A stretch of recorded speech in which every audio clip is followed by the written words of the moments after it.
Hello and welcome to the COVID Chronicles YYC. I'm Denise Summers of M4 Communications, and I'm a local business storyteller and communications consultant. Today we're talking to Rob Hilditch, managing partner of Hardings, an award-winning paint and improvement company here in Calgary, servicing Calgary and the surrounding area. So Rob, welcome. Hi, thank you for having me. Yeah, great to have you here. And so tell me about you and about Hardings, what you do and who you do it with.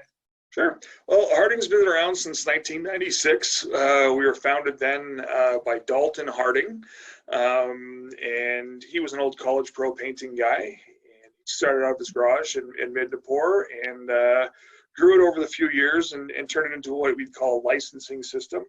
Or franchise, if you will. And starting in 2011, he decided that he wanted to kind of step back, and he's from the LDS community, so he wanted to go on another mission. And so at that point in time, he had sold the majority of the company to the licensees that were involved at the time. And there's been some to and from, but at this point in time, we've got 6 partners, including myself. All of which are either managing like me or licensees, if you will, except for Dalton. Dalton is fully retired and just kind of sits back and hangs out, except for having lunch with me on Thursday. It's, we had one, the previous president of Attila is our major shareholder with us, and he ran the company for 6 years. And then we wanted to kind of get to a full franchising effort and really, tighten up our belts and get it back to profitability where it needed to be and get some systems in place, which we've done over the last 3 years since I've got here. So we kind of have like chapter 1 is Dalton, chapter 2 was Attila, and now chapter 3 is me. And that's going to be the full force franchising efforts that we're doing. So we were originally supposed to start that effort here just before COVID, and get all of our ducks in a row and document it properly. Sorry about that. Your sound is kind of going in and out there, Rob. Is it? Yeah, it was great until you did something, and now it's. I'm just closing windows so that doesn't happen. Is it better now? I think so. Yeah. Okay, sorry about that. I This connected to the internet, so I was properly connected, and maybe that was okay. So, anyways, I'm sure you can cut that part out. So yeah, chapter 1 was Dalton, chapter 2 was Attila, and now chapter 3 was me. And the idea for me coming on board and coming on as a partner was to franchise this fully and get across the country. So that was the goal, and that is the goal. We were delayed here because of COVID on getting that stuff done. I just wanted to make sure we were managing cash flow properly through this, so we waited on that. But things have been actually pretty good through this, and we're going to start here in the fall, so that over the winter we can get ready to go and start doing our trade shows and franchise shows and see if we can't grow this further than we already have. Okay, and so tell me about the work that you do. You obviously do painting and home renovation and commercial renovation and so on. There's a number of different divisions, isn't it? So we started as a painting company with Dalton in 96, and our core competency is of course painting. When I say competency, we're competent in all of it, obviously, but our core business is the painting. But then in 2011, when Attila took over, he had the wherewithal to start adding concepts to it, and so that we could broaden our horizons and help customers on a more of a one-stop shop type scenario. So we added cleaning, window washing, ceiling texturing, which is it encompasses the paint part of it, but specifically goes after just texturing. And then we've got the handyman division, renovation division as well. Okay, great. Yeah. So what sets Hardings apart? Why would I choose you over another renovation or painting company? This beautiful face. No.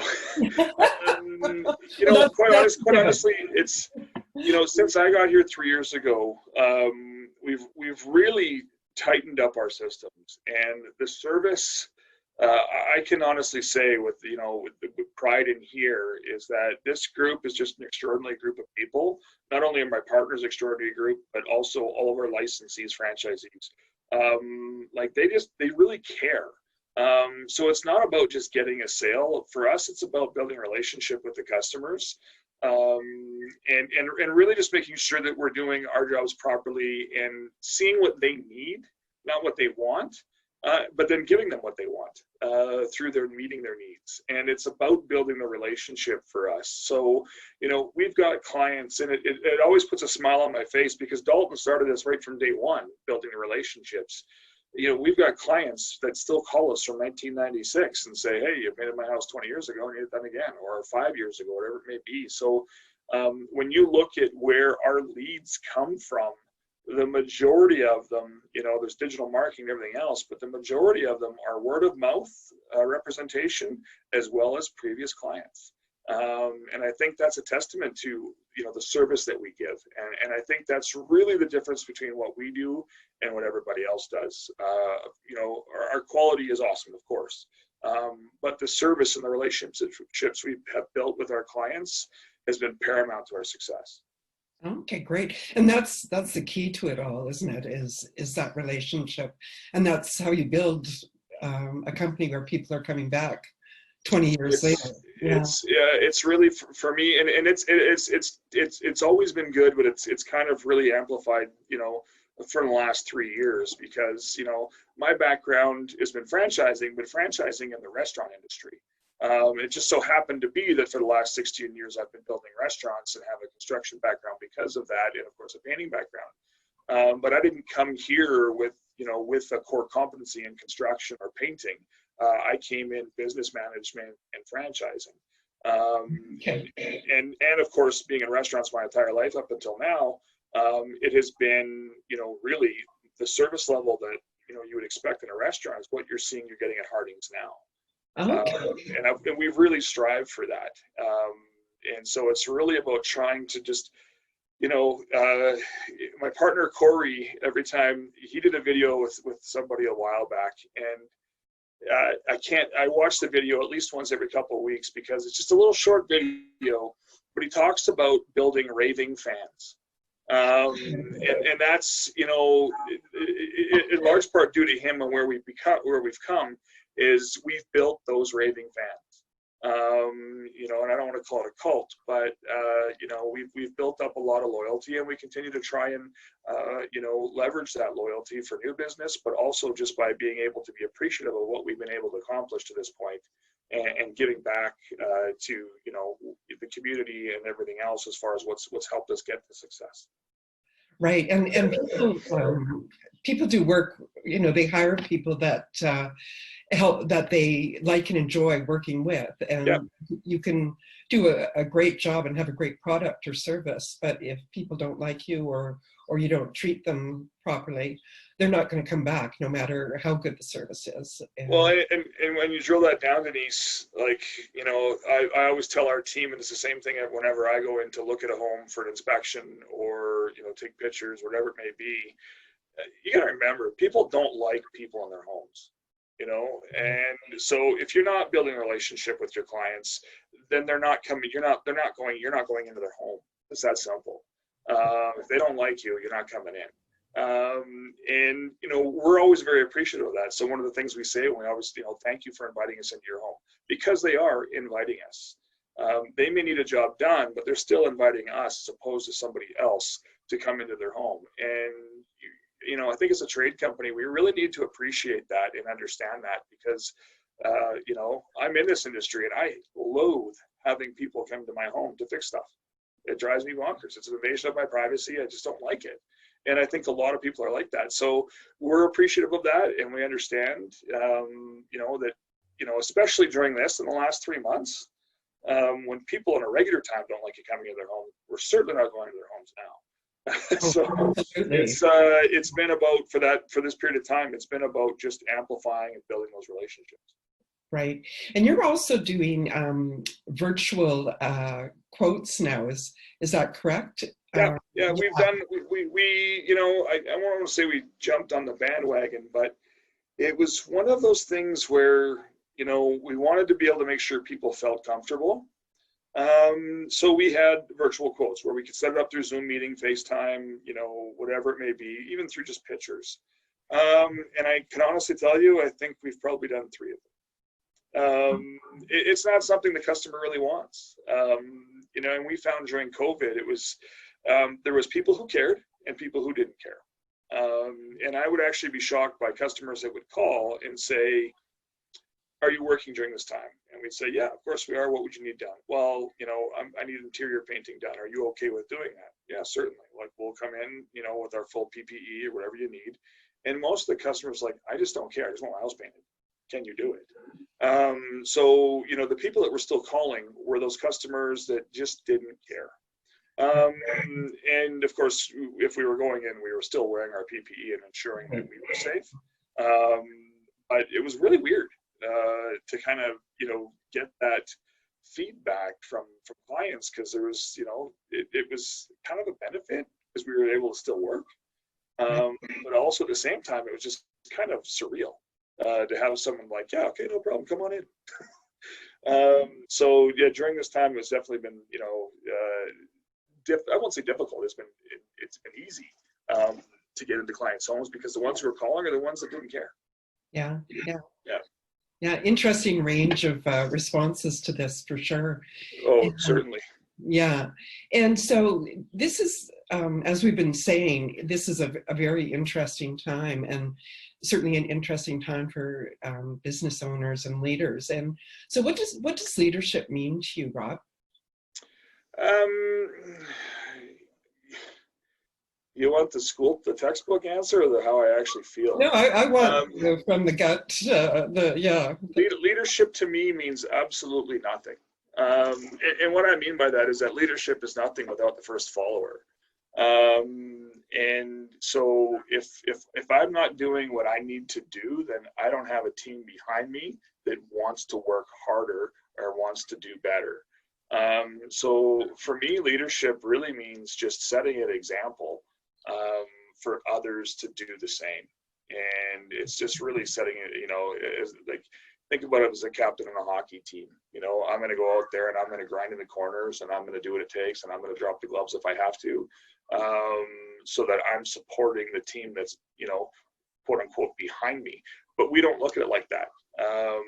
You know, I might be the managing partner and one of the owners of the company, but we're all a team, and we're all in it together. It's a partnership, right? So for us, franchisees and licensees aren't licensees, and franchisees, they're partners. Because we literally are. You know, I've gotten tired of that narrative that we're all in this together. But for us, we truly are. Because, you know, franchise company doesn't make money unless the partners and the licensees are making money, and vice versa, right? So it has to be, you know, me setting the example as far as, you know, how to deal with customers and what to do with the systems, and, you know, everything from there. So I don't look at leadership as anything that's just a pedestal to be on. I just look at me going out and doing what I need to do to make sure that our team can feed their families. That's all it goes through. That's the only thing that goes through my head is, you know, like, we've created something pretty special here, and how do we keep that being special? But at the same time, you know, how do we equate what we do at Hardings corporate to benefit the franchisee or the licensee and the partners that we have, you know, within the system. So I don't look at leadership as, you know, a pedestal for someone to stand on. I look at it as a responsibility, and that's my leadership definition, I guess. Yeah, no, that's a great way to put it, as a responsibility. And again, in this time, which is such a difficult time, and the world has changed so much, what does resiliency mean for you? Resiliency means owning a sports car and keeping your foot on the gas pedal. You just have to keep going. You know, I think that's what makes, you know, Yeah, I'm a Vancouver boy born, but my family's originally farm group from Alberta here, and I truly believe I'm Alberta in my roots, and Right. that's what's awesome about Albertans is our resiliency. And with everything that we have gone through as a province and as a people, if you will, over the last several years, we just pull up our socks and keep going. So resiliency is about not looking at the past and worrying about what happened, but what we can do in the future to change it. And just when you look at the now word of the time during COVID has been pivot. What have people done to pivot? And there's been a lot of great pivots. I've seen my brother-in-laws and in Vancouver and Crescent Beach, they run a little retail store and food store and restaurant in Crescent Beach. And what do they have to do? Well, while they were closed, they couldn't do anything. But as they've reopened, they've pivoted and changed from more takeout goods and more pre-prepared meals. Lots of people have done that. My old group that I used to work with, Joey's Seafood, all the restaurants are closed. What do? Well, they have a retail business. So they pivoted and they started selling the restaurant food and delivering restaurant food to people. So there's all of those different things that just, everybody across Canada did it. But I think, us in Calgary and Alberta was pretty special on some of the things that we saw as far as pivoting. So I think that's resiliency is just not giving up. And I don't know what the actual definition for resiliency is, to be perfectly honest, but that to me is what it is. Just don't take your foot off the pedal. Just keep going. Right. Yeah, you might be driving that sports car off a cliff, but put a parachute in. Yeah. Right. Yeah. And so you've been in business for a while now, and obviously part of a very successful business. What advice do you have for other business owners? That's a good question. I've got lots. Well, let's hear it. Yeah, again, when just what we just said, don't take your foot off the pedal. If you have an idea, go for it. You can't give up on that idea. And that's hard for me to say because I was with the same company previous to this for 16 years. And probably wanted to leave many times, but I was comfortable. I liked the people that I worked with. So I became too comfortable. And it wasn't really until I, took a leap of faith and came over to do this. And there's been hiccups with this in the last 3 years, certainly. But the best advice I can give them is that no matter what you're doing, just don't fear the fear. That sounds odd, but you got to jump off that cliff and do it. And I'm Mel Robbins, whatever her name is. I'm a big, I like to perpetuate her thought process with the 5, 4, 3, 2, 1. And I get that in my mindset. Whenever there's something that I'm scared to do, I just go 5, 4, 3, 2, 1 and jump and do it. Okay. And because you say it backwards, at least her analogy is because you say it backwards, you have to physically think about it. You're thinking about that, and then all of a sudden you're doing the act. It's just, you can't give up. Whatever your idea is, make sure, of course, you vet it out and you know what you're doing, but you just can't give up. That's the best advice I can give to anybody, let alone a business owner, is you just can't give up. You just got to keep going and figuring out what the best way to do things is. And when you don't know, find people who do and do what they tell you to do. I find that's the biggest problem with people in business, is that they think they know what they're doing and they go ahead and do it. And my partners will accuse me of that sometimes. And sometimes I'm guilty of it, to be really honest. But a lot of the time I'm not, because, I've over the years, I've been fortunate enough and been blessed enough that I have developed a great network of people and business leaders and friends, family and everything else. And I talk way too much. And I tell everybody every idea I have. It's bit me in the ass before, but I'm always looking for feedback. And so when you don't know what you're doing, call those connections, talk to the people in your network. Call me. Like I've done it several times with other people. I'll bounce ideas back and forth with you, or listen to what your ideas are.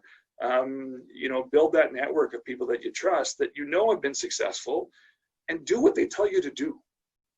You know, don't go, oh, well, that's not going to work because of this. No, do what they tell you to do. If they tell you to do something, go do it. And I think you'll be amazed. I think people would be amazed at the results you get. Right, right. And you're a big part of the community here. What is Hardings, and what are you doing to give back to the community? Well, there's a few things. So through my previous, and it didn't work out for me this year, but I was involved with a company or a charity called Business for FORE, as in golf, for Calgary kids.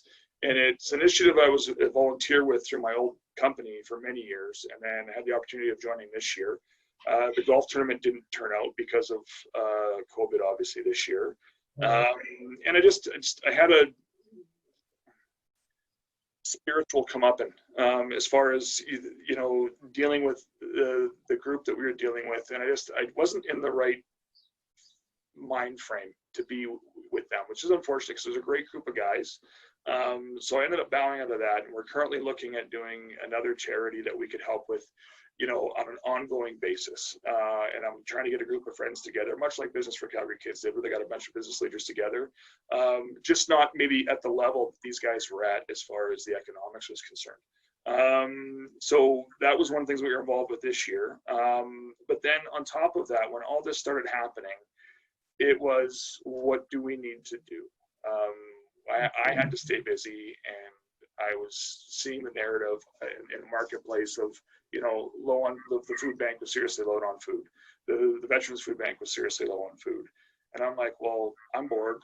All my other guys are bored. We've got lots of trucks. Let's get out on the road and do it. So we did 3 total food drives throughout COVID, through, you know, end of March to the end of April.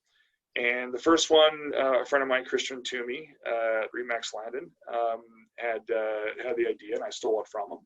And so he did that, and I said, great idea, I'm gonna go do that. So we loaded, I think the first time we loaded up a full truck, and we're able to donate that. And then the guys at North Sea Fish and Farm donated 50 turduckens for us as well.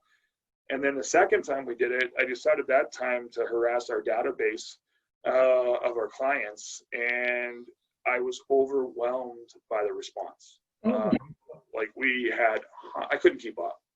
I could not keep up. For 2 weeks straight, I just drove through the city, picking up food. And again, North Sea Fish and Farm donated another 50 turduckens. So we just, you know, we wanted to stay busy, and we wanted to be able to give back because we had the time. So it was, you know, the Calgary Food Bank and the Veterans Food Bank, and then we did a third one as well. That one wasn't as good as the second one, but it was fun. And then through Christian and his friend Serge decided to do, when the floods hit Fort McMurray, we decided to do or they decided to, and I helped, just do a trailer load of, you know, things that were needed: diapers, blankets, water, you know, canned food, things like that needed to go to Fort McMurray. So we did things like that. And, you know, you follow me on LinkedIn. So I was using LinkedIn heavily and leveraging that heavily to be able to get the word out. And it was, you know, it was pretty cool, overwhelming to see all the people that wanted to support it and things like that. So that's what we kind of did during COVID. And then BFCK was one that we wanted to get involved with. It was a long-term project. But now we're looking for something, you know, and we want it to be around, you know, suicide prevention for the most part. That's something that is near and dear to me. So that's what we're trying to get involved in. So as this all kind of unfolds and we get back to normalcy, we're kind of vetting out what, you know, charities you know, what our focus would like to be on that. So there's a couple different places. Like there's a stress center is something that's top of mind, and that was involved with the BFCK as well. The Calgary Women's Emergency Shelter is another one that it's a big thing for me. And that's not so much on the suicide part, but also, you know, or mental illness. But the programs that they have in place are phenomenal.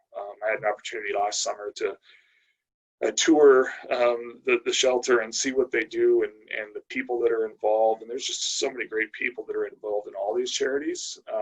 So, you know, you certainly want to help. So those are kind of the ones that we're looking at right now. Okay. Well, Yeah, thank you for all the work that you've been doing and the what you've given back to the community. That brings us to the end of our interview here, Rob. Is there anything you'd like to add? Anything you'd like to No, say? I don't think so. Probably went way too long. Sorry. No, no, not at all. And so thank you for joining us today. It's been great to have you. And Thank you for having me. yeah, and thanks everyone for watching the COVID Chronicles, and Calgary Strong, and stay safe and stay healthy. Hashtag YYC bounce back. Yeah, absolutely. Yeah. Awesome. Thank you, Denise. Thank you.